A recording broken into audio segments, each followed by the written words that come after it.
You are listening to Ukrainapodden. My name is Anders Lone Fossa and I'm a journalist at Nettavisen. I'm sitting here with the Ukraine columnist and the leader of the Norwegian-Ukrainian Friendship Association, Jonsson Henriksen. Good afternoon. Good afternoon. Today we have a special guest, Anastasia Vereshchynska, CEO at the European-Ukrainian Energy Agency. Welcome to the podcast. Thank you for having me. And welcome to Norway. How is your stay so far? I was very busy, so unfortunately, as we already discussed, I didn't have much time to explore the city, but I love being here. I love getting to know more about Norwegian energy sector and where we can collaborate, actually. Yeah, after seeing conference rooms, you've now seen a podcast studio as well. Oh, yeah. The European-Ukrainian Energy Agency's goal, according to the internet, is to increase the level of energy efficiency of the country through the development of the energy audit market and energy management. And your mission is achieving a sustainable energy future for Ukraine. Is that correct? Yeah. And that is a very ambitious goal, as you can guess. We are working as an independent association that unites companies that are working in Ukrainian energy sector, in particular in renewables and in energy efficiency. So we have been focusing for years, and the organization is 16 years old already. We are focusing on foreign companies, foreign investors that are interested in Ukrainian renewables and want to invest, already invested. We have actually 4 Norwegian members. I think that none other country is represented by 4 members in our association. So I'm very glad to be here and to meet with our member companies as well. Mm-hmm. So you're a non-profit organization. Yes. So you said you were like the connection between different energy companies? Between energy companies and between investors and Ukrainian stakeholders, for example. These are governmental stakeholders, private stakeholders as well, and financial institutions. Our organization has really good connections with European partners as well. So we are in touch with our colleagues in Brussels, for example. We have really good relations with IFIs, DFIs, and we are trying to do this matchmaking between companies that are looking for funding and those that are offering funding. And also we, as any other association, so we are working, we are doing the lobbying, we are doing a lot of regulatory work inside Ukraine. In order to make sure that work in Ukrainian renewable sector, in energy sector in general, is as transparent and investor-friendly, let's say. Because now we understand that in Ukrainian energy sector, there is a huge need for private investments. We need private generation. We need someone to actually build and replace the generation units that have been destroyed and constantly attacked. So that's why our focus is to attract private companies, and foreign companies are really good players because they're not only bringing investment, they're also bringing really good business practices, which enriches their sector. And we have seen that in the last 10 years with foreign companies coming to Ukrainian energy sector and helping to grow it and make it stronger, more professional. So I'm super happy to do more in this direction, and we are trying to find like the bottlenecks that are keeping investors from actually investing, getting funding, and we are developing the concepts, ideas that can actually mitigate these risks. And one of the examples is the risk mitigation mechanism that we have been working on for the offtake guarantees. That's a bit complicated, but that is one of the risks. That is market risk for investors on Ukrainian market. And if you want, we can dig deeper into that further. Or, But I imagine this is important in a security perspective as well, to get a more decentralized and different power sources as well for Ukraine. It's harder to attack many small power plants than some big ones. True. Yeah, that's true. And since 2022, we all have experienced the weakness of heavily centralized energy system. Because in Ukraine, our energy system and the generation in the energy system has been built years before. So it goes from the Soviet times. So our energy mix consists of 50% of nuclear, and 25 roughly has been the thermal generation plus gas generation. Around 20% is renewables. Well, now it's 20%. Before full-scale invasion, it was less. But that's just a matter of calculation. Now it's more, but not because we have significantly more generating capacities. No. It's because we have less of traditional generating capacities. And big hydro. We have large hydro stations because they also have been built in Soviet times. So small hydro has been developed, but not in very big capacities. So yeah, that's it. And now all of these, 75% basically, are heavily centralized. So we have several nuclear plants across Ukraine. Of course, our enemy knows their location very well. And despite the fact that they are not targeting directly these power plants, because, well, that's maybe a bit different story. But they are attacking the transmission infrastructure that can actually prevent from me at home receiving the electricity.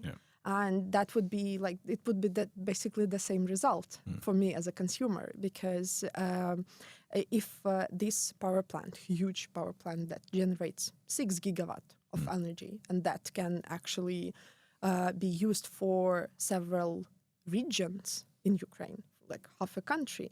And if the transmission infrastructure, so basically the vehicle that can take this electricity from this huge power plant to my home is destroyed, well, I will not have electricity. Absolutely. And that's basically what's happening. So they are, and of course they are severely attacking the thermal generation units. All of the thermal generation units in Ukraine in different regions have been attacked for years already. So they started attacking these units in 2022. Last winter was a bit easier, that we had less attacks, but now they are attacking the infrastructure, the transmission infrastructure, but also the generating units that, of course, they are being rebuilt. They are protected to the point where it makes sense. But of course, that is a big struggle. So that's why we need to have a more decentralized system where the generation would be as close as possible to the consumers. So this issue of using long lines of long electricity grid to take the electricity from the generation unit to the consumer would not be the weak point. Did you say that Russia isn't attacking the power plants? They are not attacking nuclear power plants, but they are attacking all other power plants, and very severely. So, and that's not only thermal ones. So they are attacking gas plants, they are attacking renewable power plants, actually. Just recently, and That was very shocking for a lot of people. We have seen footage of from the drones, from Russian drones, that were targeting windmills in Kramatorsk. That is eastern city, very close to the battlefield, and there was a pretty big wind power plant with several windmills, and they have been targeting like every windmill with a drone. Very targeted attack. And we've seen, unfortunately, the footage. They are not working, and they will not be like easily repaired. So unfortunately, that is the case. And in Ukraine, we do not have a lot of wind generation as of now. So that, of course, is affecting the wind segment. But this focus to have more distributed generation power and power sources, this started before the full-scale invasion. I remember I was at a seminar here in Oslo about wind power in Ukraine in 2017, I think. So how far did you get before the full-scale invasion of being less vulnerable to attacks like this? Well, I think in 2017 we did not have such an urgent need to decentralize, and I think we all did not really realize what could be the benefits. Because yes, of course, when the renewable sector in Ukraine started its development, when the feed-in tariff has been approved, so that was 2009. In 2011, a lot of power plants started to be constructed, commissioned, and so on. And that's when it all started. And of course, it basically started the decentralization, because renewables are part of decentralized energy sources. And there are several levels of that. So there are very small renewable facilities that can be installed on the rooftop, like solar power plant at the rooftop, at the business center or household. But there is also another layer of decentralization, which is utility power plants, renewable power plants that are significantly smaller than these thermal generation units, because one thermal plant could be like up to 2 gigawatts, for example, and that's in one location. Yeah. And one wind park could be maybe up to 1 gigawatt, but it's a set of windmills that are located at the 600 meters one from another. So it's much harder to target. Of course, you can target the transmission infrastructure, and that's another story. That can affect the whole power plant. But the equipment, you need to use several drones to take down one windmill. On the other hand, that is cheaper, because one drone is now very cheap, and one windmill is still very expensive. So the debate about that can be on, and that is ongoing. But in general, yes, renewables are part of decentralization. We back then we have been talking only about there are huge losses in the energy system. So the transmission of the electricity includes a lot of losses of this electricity that has been generated. So the consumption has to be much closer to the generation. That was the main reason of all of the processes. But then, and since then, Ukraine managed to build around 6 gigawatt of solar, for example. Yeah, that's a lot. Yeah. That's a lot.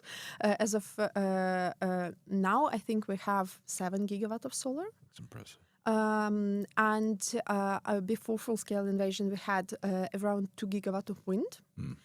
Most of wind has been commissioned near the sea, both seas, basically. So you can guess we have lost 67% of wind just because of occupation. Yep. All the southern regions that were affected by the occupation, most of the power plants are there. And there are a lot of devastating stories about projects there, because I personally know people who are our members, for example. These are foreign investors that they were not only invested with their equity as a company, but a lot of people were personally invested in these projects because they have been developing a project in one of the occupied regions for 10 years. And that was state of art because they have done so much. They have brought new technologies, new approaches to that. That was super helpful to the community. And this power plant managed to work in Ukrainian energy system for 1 year. So 10 years of work, 1 year of generation of electricity, and then occupation, and that's it. But I'm super happy that, for example, this particular company, after this devastating loss, of course, they did not manage to return their investments or anything. They're planning new projects in Ukraine. Very good. And there is also a Norwegian investor that developed a project, again, southern Ukraine. They were 1 month before commissioning, and they lost it. They are also planning a new project in Western Ukraine. It's very good that they're not scared off. Yes, Yeah. yes. And I am super grateful as Ukrainian citizen to these companies that they proceed doing that. But as a person working now in renewables and with investors, I'm so impressed. Because we are we are talking constantly with different companies in Europe about investing in Ukraine, saying that, guys, that is the moment. Now you can actually go and develop projects that will be implemented later. Yeah. But that's the time to start doing that. And most companies, they are very cautious. And totally understand that. Seeing what's happening, I totally understand that. But I think that Ukraine is super lucky to have these companies that entered the market before full-scale invasion. They had the opportunity to understand a little bit the circumstances, how to work in Ukraine. So now it's just easier for them. And for newcomers, of course, it's a challenge. Yeah. When we are recording this, it's Friday afternoon, and just an hour ago, the USA and Donald Trump made a statement that Ukraine has until Thursday to accept this, how do you say, Russian capitulation plan for Ukraine, which among other things, include giving up big areas, Donetsk, for example. How do you feel about that, both professional-wise, how is the energy production, if you can call it that, in Donetsk, among others, and as a Ukrainian citizen? Well, both as a professional and Ukrainian citizen, I feel extremely emotional about that. And these emotions are not particularly positive. Well, firstly, that is not the first time when we are being put in the corner by either Russia or US or some of our neighbors, for example, because they understand that we may not be in the very strong position, and we should accept what is being offered. But I'm actually very grateful to Ukrainian government for not letting us accept all these terms all these times before, and I'm pretty sure we will not accept it now, because Ukraine has been in extremely unfair position, not only this more than 3 years, but since 2014, when the war actually started. And all this time, Ukraine was treated as someone who has to accept, because they are fighting a stronger enemy.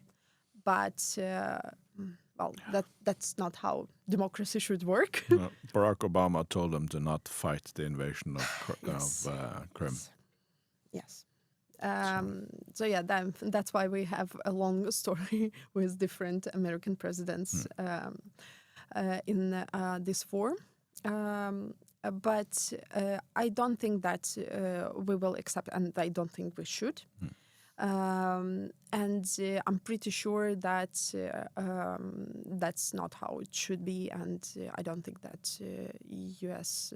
Actually should use Russian narratives. That is very unfortunate that we are in this situation. Yeah. But I understand that Russia is also pressing other stakeholders to help them out, because they are not doing really well on the battlefield, and we all know that Russia will not change anything drastically on the battlefield. Well, neither Ukraine actually, but they are trying to pressure the civilian population, and that's enhanced the recent attacks on the civilian infrastructure. Just a couple of days ago, there was this devastating attack on Ternopil, taking around 30 lives just in one residential building. That's horrible. They keep attacking the civilian infrastructure every day, and of course that has to make Ukrainians take these terms, because they cannot do anything else. They cannot play fair in this situation. Yeah, it's basically the only thing they have left militarily is to terrorize the Ukrainian population. Yeah.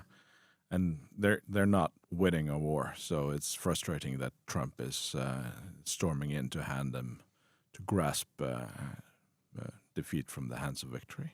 Yeah. You live in Kyiv yourself, Yes. I believe. Can you try to describe how it's like living there? Yeah. So first of all, I want to say that I'm extremely fortunate, and I live in I'm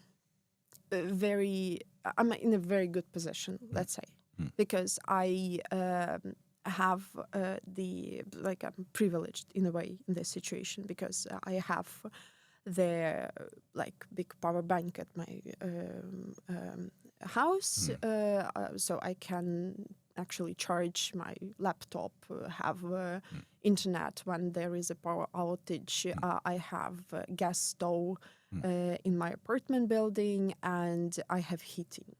So for me, power outages are not as devastating as they could be. And part of that is part of my decision. So when I was renting out the apartment, I was looking for an old building with gas stove, for example, so I would be more independent from the power outages. And so far, so good. I have heating, I have cold and warm water when there is a power outage, so I'm okay.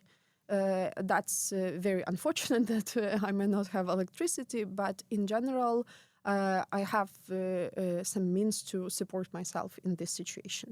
But that may not be the case for ordinary Ukrainian who cannot actually afford to buy EcoFlow power station, because they are not cheap. And of course, the demand for that in Ukraine is extremely high, so the prices reflect that. That's why, and of course, there is a huge part of the society that is actually serving in the army and living in the trenches. So I'm not even trying to compare my life in Kyiv, going to the office with a big utility scale generator, having light coffee, matcha, and so on, to the life of those who actually pay their biggest price for me being able to do all of that. So that's why I'm not very representative experience in that. But in general, yes. So while I'm here in Oslo, I receive the notifications on my phone daily about power outages in my apartment, and I've seen so we have this charts for every day for every group of consumers when you have electricity and you don't. And for example, yesterday I've seen one for ordinary apartment building in Kyiv, and that was 4 hours per day of electricity. That's it. 20 hours, you do not have electricity. Yeah. That's crazy. So that's why in these 4 hours, you should do everything that you need to charge everything that you need. Otherwise, it may not be as comfortable as you want it That must be a huge problem for those that need electricity for heat in their apartments. Yes, because in Ukraine, and that's actually one of the good things that we have from the Soviet Union, we have centralized heating. And that works without electricity? It depends. The sources for this heating is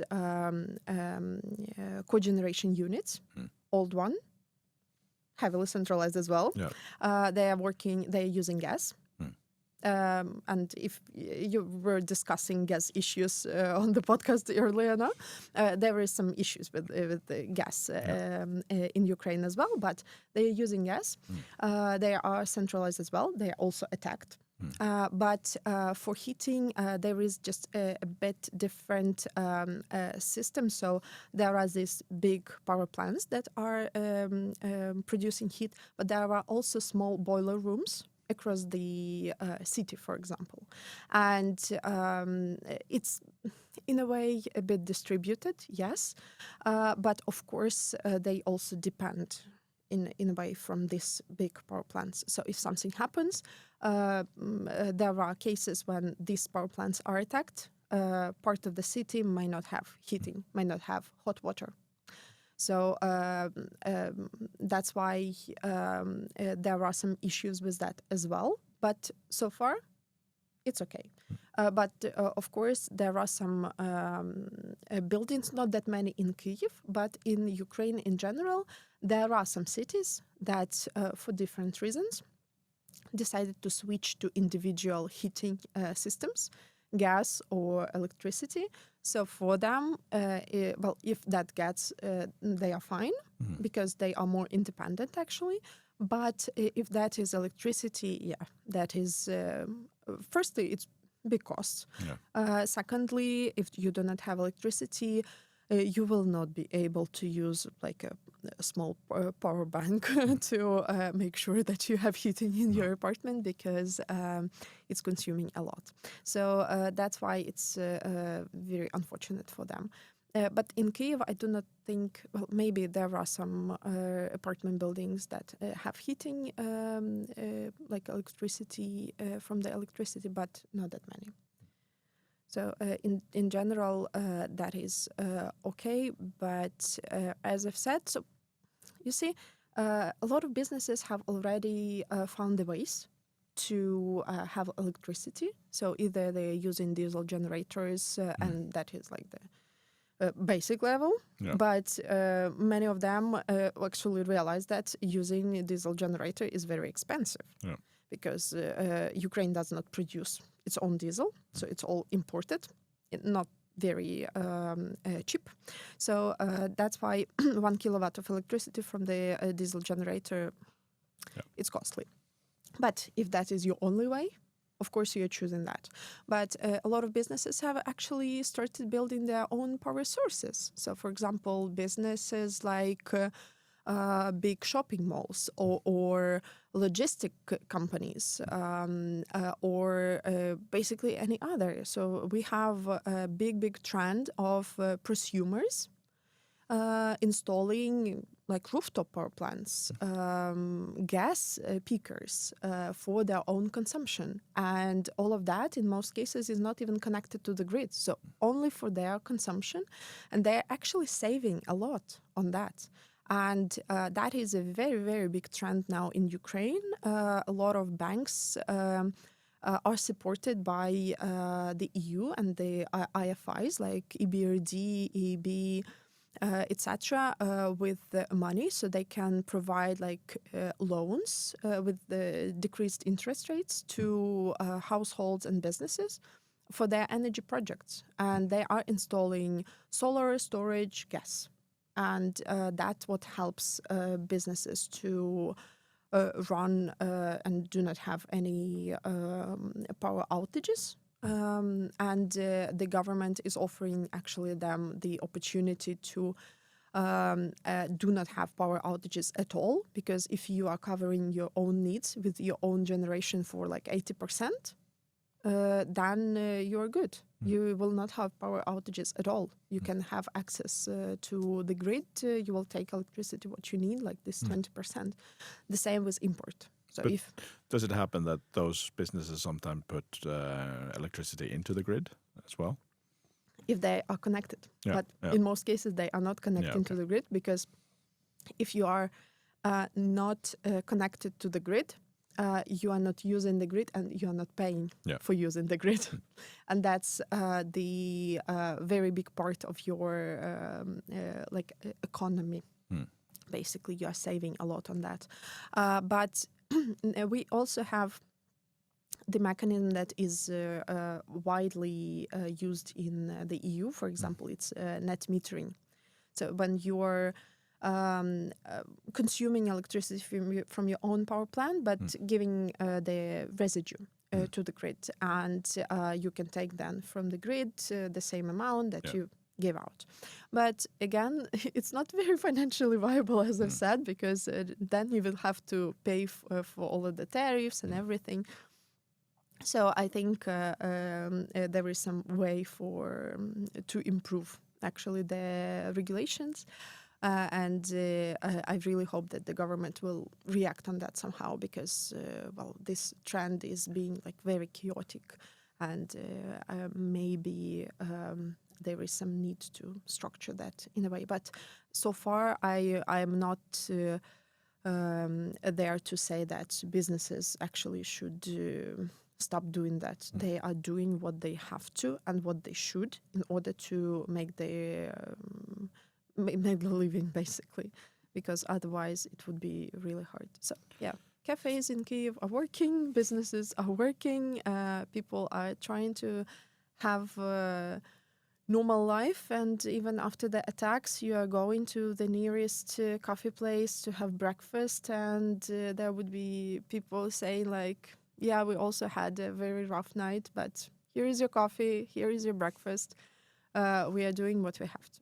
It's impressive, even though you say there are need for improvements and stuff. It's impressive how adaptable the Ukrainian society is with this extreme strain that has been going on for well over 10 years now. Yeah. You said you walk to work in the morning? You walk? Or? No, I'm taking metro. Can you see the scars of the war on your way to work? Are like buildings with... in a way. I live in very close to city center, so usually not that much so far happened there. But in just like 700 meters from my apartment, just recently the drone hit another apartment building. And so it's not necessarily on my way to work, but that's very close to where I live. And also as well, like in 1 kilometer, I think there was also huge attack on where a lot of civilian, like residential buildings, business center, actually delegation of EU, building of the delegation of EU also was damaged severely in this attack, and like the whole street, actually buildings on the whole street were affected because that was a ballistic missile and not just a drone. So the result of this attack is actually much more bigger. So yeah, you can see these scars in the city, but I think in cities like Kharkiv, that's much more visible. So you may not see a lot of like windows, glass windows. In many cases, the window frames would be filled with just like some wood because there was an attack, and it definitely doesn't make any sense already to put new windows. So in Kyiv, people usually change the windows, but if you are living in a city that is being like daily bombed, like Kharkiv, for example, well, you will better spend money or on donations than on the windows. And of course, it affects a lot of businesses. So they are, in most cases, for example, closing or trying to find new ways to operate because it's hard. You said part of your job is to convince private investors. Is that hard? Yes, it is hard. It is hard, especially now, because I'm relatively often go somewhere to the conferences on business trip. We are arranging conferences abroad to bring more information about the opportunities in the sector to potentially interested investors, because I know that in Europe in general there is the following situation in terms of investments in Ukraine and renewables in particular. So usually the events about Ukraine and investments and in energy or any other sector, they have actually a lot of attendees. So there are a lot of interested companies. So at least they want to know what are the opportunities, what are the instruments available, what are the financial opportunities there. Maybe someone wants to fund actually these projects, and there are. But when it comes to the investment decision, so far, in many cases, it's a no. But I don't think that we should stop doing what we do just because of that. We still have to provide this information because a lot is going on, and Ukrainian legislation is actively changing, and we are part of this process. We are trying to make sure that we are prepared for this moment when the investment decision would be yes.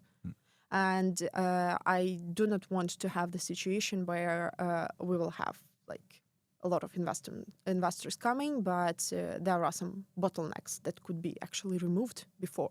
So we are doing this, we are just preparing for the big flow of investors at some point. I'm not actually saying, I do not want to say after the war ends, because we do not know, like, to be very frank, I do not know when that would happen.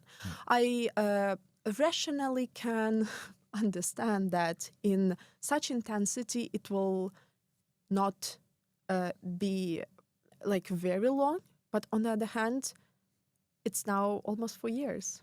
Is it long? Yes. And you had a peace deal in 2015 and the war still continued anyway. Yeah, exactly. So that's why all of our guesses about how long that can actually be, they are irrelevant here. So you are either doing something or not. And that's what we are actually trying to communicate to foreign partners. That's those who are risking, not risking it all actually, but taking some risk right now to start developing a project. Yes, you will invest the money in that because that's not for free. But you will already have something in the pipeline. Yeah. And actually development of renewable projects in Ukraine is very short. So that you can do that very quickly in comparison to development of the project in Europe. So now it's actually a very good time to do that because the more we are moving on the Europe integration track, the longer procedures would be because there would be more requirements. The European legislation is has more requirements, yes, and we would need to comply with that because that's our obligation. Because Ukraine wants and will be the EU member at some point. I will not guess, but somewhere around 2030, we can circle back to this question. And that's why it's still a good time to understand like what is going on. That's why we are super open to provide all of this information. And because we have people on the ground, we are always connected to private investors that are doing the projects. Development, commissioning, maintenance, everything. And of course, we know the situation in the legislation. So that's why we are trying to it's not about like I'm selling the projects itself. I'm not in the position to do that. My task is like to be there and to speak with people to make them like understand what is going on and what are actually the opportunities. Any final thoughts? Yeah.